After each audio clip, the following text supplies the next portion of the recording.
Hi, I'm Pamela Addy. I have been in diagnostic imaging for over 45 years, most recently as Vice President of Clinical and Ambulatory Services at the University of Maryland Medical System. So we're going to start week 6. We're going to start with Chapter 11, Appraise and Improved Performance. So this is commonly referred to as the employee evaluation. It is worth noting that it is an appraisal or an evaluation of their work, but it's also an opportunity to improve performance.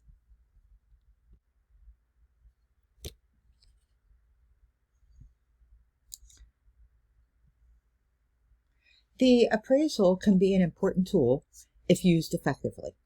It's a time to recognize an employee's accomplishments and achievements, as well as provide feedback, coaching, and mentoring, all in alignment with the employee's career goals. So it's always good to have these conversations with the employee about their career goals. And what better time to do that than during the annual evaluation? Remember, though, that an employee cannot be successful unless their job expectations are well defined. So that you might find that during the evaluation that they weren't sure about something that was their responsibility. And in that way, it's also an opportunity for our continuous improvement as leaders and our supervisors. A lot of information on this slide 3, but it does a really good job of outlining the qualities of an effective performance management system. Clear job expectations, like we said, need to be communicated clearly and at the point of hire. Don't wait until they're failing and then having to go back and describe the job expectations to them. Supervisors and managers must be trained in how to provide good mentorship. It's not something that always comes naturally to someone. An integrated appraisal system with continuous feedback means monthly or bi-monthly check-ins regarding performance. So it's not a one and done. You have to continually monitor and communicate and check in with the employee. Activities such as targeted performance improvement plans with regular assessment and feedback are necessary. And make sure that the evaluations are based on job performance and not personal characteristics. The only time personal characteristics might come into play in a job performance is with, I'd say, patient care and how an employee's personality may help improve service excellence. And a formal self-improvement plan, if necessary, is a good idea, and it can be used to build on good performance in the future.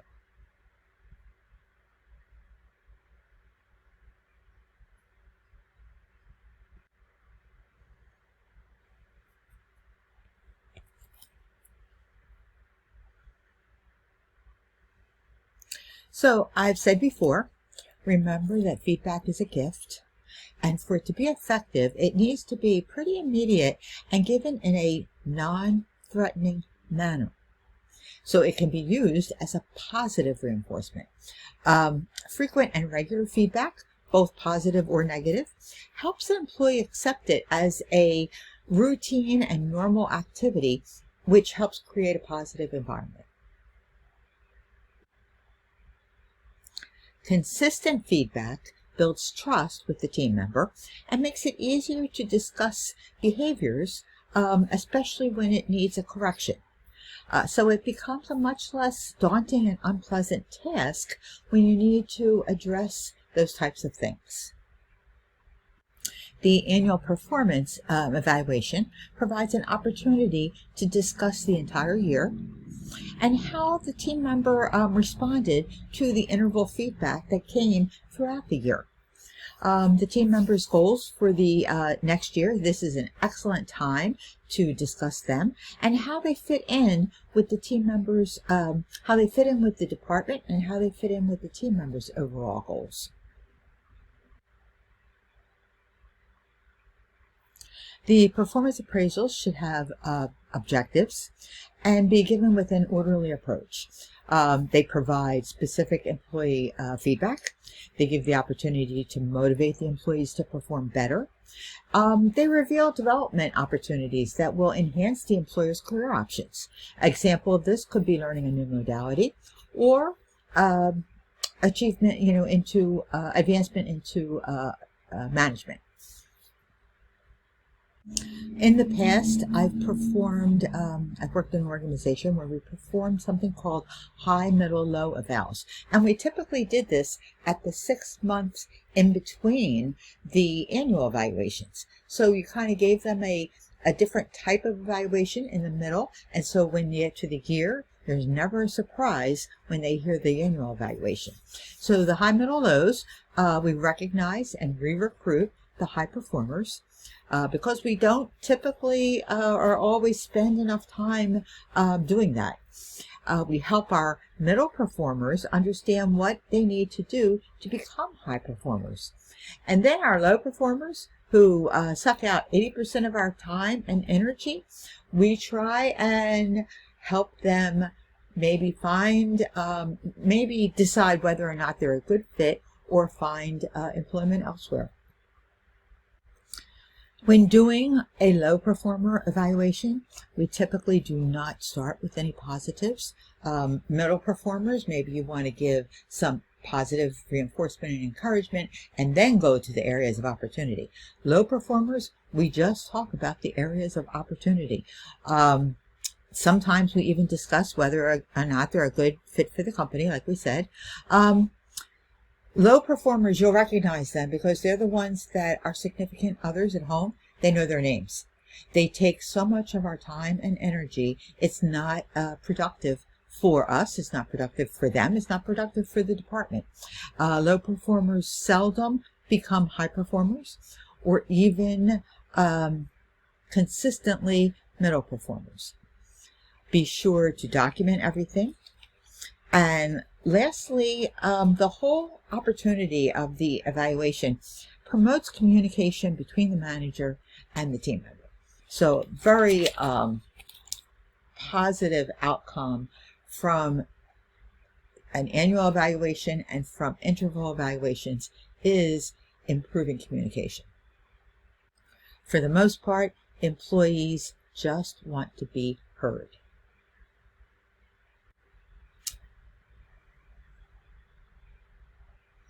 And remember, the performance appraisal is a legal document and part of the employee's file. I can't tell you how many times a manager wanted to, in the middle of the year, the manager wanted to start talking about terminating an employee. We went back to the annual evaluation and there was no documentation, or not enough documentation, little documentation. We can't give them an excellent or even a good annual evaluation when 6 months later we're talking about termination. These behaviors must have been present or probably were present at the annual evaluation and need to be discussed and documented. But above all, make sure that the evaluation is objective without any bias. Now we're going to talk about the types of evaluations that are likely to be used. And you probably have already seen some of this, whether you've been a supervisor or whether you've been on the employee end. You've probably gotten an evaluation and seen these. So we have essay, reading skills, and results achieved. And in my experience, what I have seen is all three of these have been included on an annual eval. So first, the essay appraisal. This is a free-form text when where the manager describes the team member's strengths and opportunities. It's extremely flexible, typically qualitative. One disadvantage is that the subjectiveness can actually cause bias. It's also very time consuming, which is why it's usually used in a combination of the other types.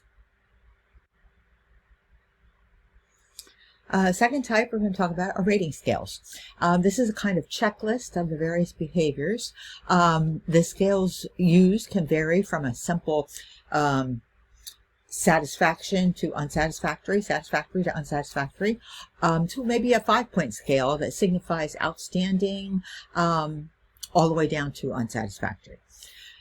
Disadvantages of this: different managers have varying interpretations of what constitutes outstanding, good, poor, unsatisfactory, etc.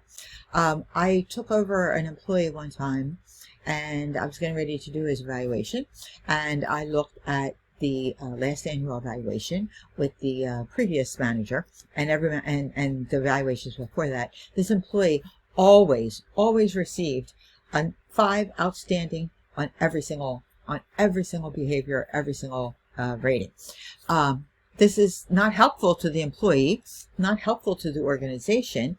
He was a really good employee, but we know that there's always opportunities for improvement. So I like to look at the difference between outstanding and very good. I don't know, but I'd like to see what are those traits that are really above and beyond, and what are the traits that are great but still could also be improved a little bit. We can always get better, which is our goal. This led me to thinking, and I've done this annually since, having a meeting with the managers ahead of time so that we all kind of get on the same page. What constitutes outstanding? What constitutes very good? What constitutes just good? Isn't good at least what we're striving for in everything? So I think having a meeting ahead of time and being able to get on the same page was really helpful. One great advantage of rating scales is that they're really pretty quick and easy to compute and be compared to last year and check off. One lesson I learned along the way is always look at how they were rated the year prior, because if you give somebody a very good rating, and very good is very good, and they should be quite happy, but if, for instance, on that behavior they got outstanding last year, they're going to want to know, why are they only very good this year? And sometimes that distinction is small. So always check last year, so when you give a different rating, you can you are prepared to explain why. So management by objectives. This is an evaluation process that rates employees by their results achieved, typically on goals that were established at the last evaluation. They can be facility goals, such as reducing patient identification errors, or personal goals, such as learning a new skill or completing a degree. They need to be fair and reasonable. And we always need to understand if their organizational goals, the reasons, we need to understand when the organization has had some impact on the employee's work and the goals were just not attainable, but not through their own fault. This is always a little difficult, and we have to at least be able to explain this to our leadership, and perhaps they'll let us change the goal or recognize something else that was achieved because this came along. A good example would be the staffing shortages we experienced during the COVID pandemic, where our rating goals kind of took a back seat to all of the unexpected things that were going on. But our employees didn't work any less, or their performance was not less because they didn't achieve the original goals we set out. There were circumstances beyond their control that caused them to not be able to achieve those goals, but we have to recognize what they did achieve during that pandemic time. So the steps on slide 12 really tell us what how to organize a successful performance appraisal. Number one, preparation. So get all your data, get all your information. If you're looking for opinions or from other employees or from other leaders, get that ahead of time. Start writing the appraisal, conducting the meeting, and then follow up on any items that do need to have follow-up. The performance log on this slide really describes what's similar to our previous discussion about documenting everything when it occurs. So otherwise, read through this slide because it does give you a good idea of how to prepare for that meeting. Start writing the evals with plenty of time so you're not doing them at the last minute.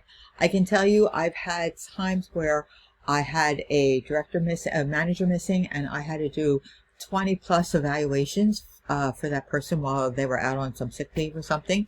And to get 20 evaluations done in a month or two is not easy. I would put it out on my calendar, and I had to make myself do 2 a day or 3 a day or whatever it is in order to get done.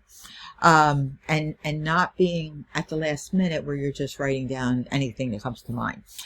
Include both qualitative and quantitative data. Ensure that the team member is aware of the process, how it's going to go. If you provide regular feedback throughout the year, then the annual eval should never be a surprise to the employee. And then you're able to talk about their career goals, how they will fit into the organization's future, what to expect and work on for the following year. Well, writing the evaluation, there's not much way except just digging in. Organize the information that you have. Get feedback from others. When you get feedback from others, this is another little tip. When you get feedback from others, you can use that directly into the evaluation. I put positive feedback in. I ask the employee that's giving me the feedback whether or not I have permission to use their name. If not, I don't. But I put positive feedback in quotations. I never, ever, ever put quotation marks around any negative feedback. I try and confirm it. If the employee tells me something, I try and validate it myself by first-hand knowledge of watching the employee before I put it in the evaluation. But I would never want an employee to think that came from a coworker or any team member on the team and cause any kind of ill feelings. After you have all the information, you basically have to start writing. Slide 16 does a really nice job of providing an outline on conducting the evaluation meeting. It's important that a team member be given time to share their own thoughts and ask questions. Again, they want to be heard, and always end it on a positive note.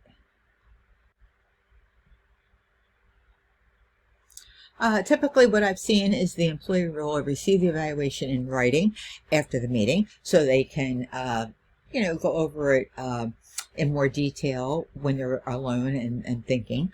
And then they have an opportunity to provide a response on the evaluation. The team member should sign the evaluation.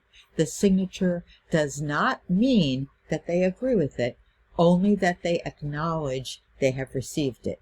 I have had team members refuse to sign evaluations.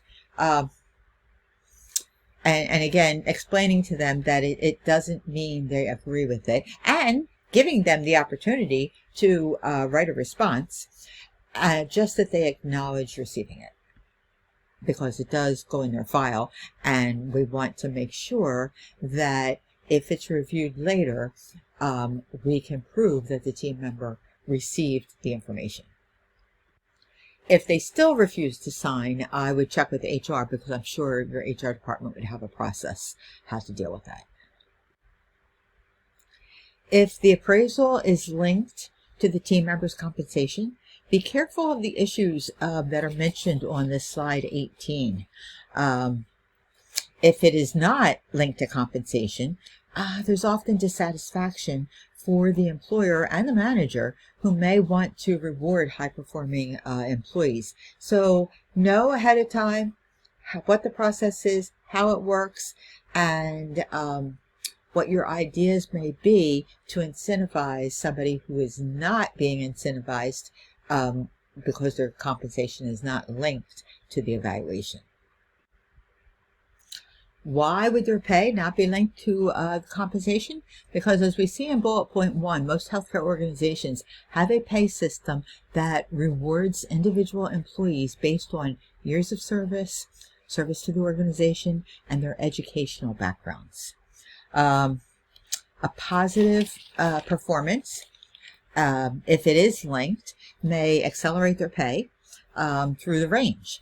Often the ranges are increased to align with what's going on out there in the market. Again, the compensation issue is a little tricky. It depends on your organization's policies and procedures, how much influence you actually have in rewarding employees through compensation. You may have to become creative and reward them in other ways, and you can discuss that with HR. There are other ways to reward employees. Remember how important the annual evaluation is to the employee. Everyone wants to know how they're doing in their job and how they bring value to the organization. So always try and link their behaviors to the organization's mission and vision. And if it's something like service excellence, talk about how their comforting nature, how they calm patients down, their skill at starting an IV, whatever it is, link it to the employee, to the organization's mission, vision, and values. And that will really instill in the employee pride and really help them be proud that they bring that type of value to the organization. One of the most rewarding stories I have in terms of annual evaluation, I once had a very experienced employee who was new to our organization and reporting directly to me. I met him for his annual performance evaluation, which was very good, excellent. And at the end, he said to me, "I've never had such a good evaluation." He said, "Oh, I don't mean good in terms of how my work was, but comprehensive.